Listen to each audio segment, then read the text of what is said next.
Hello বন্ধুরা, আজকে তাড়াতাড়ি করে চলে এলাম, মানে রান্নাটা কমপ্লিট হয়ে গেছে।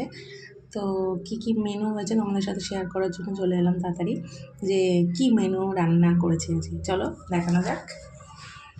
ফার্স্টেই হচ্ছে ভাত, তারপরে এটা হচ্ছে ধনেপাতা, পেঁয়াজ, রসুন ফোড়ন দিয়ে ধনেপাতা দিয়ে মসুরির ডাল, সাথে রয়েছে পটল ভাজা, আলু ভাজা, এটা হচ্ছে ডিম কষা, ফুলকপি আলুর তরকারি, মাছের কালিয়া, ছানার ডালনা, চিকেন কষা, আমের চাটনি,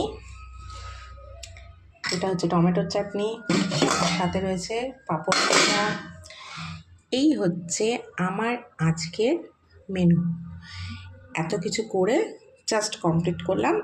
এবার তোমরা বলো তোমাদের আজকে দুপুরের মেনু কি? আমার তো কমপ্লিট। চলো টাটা।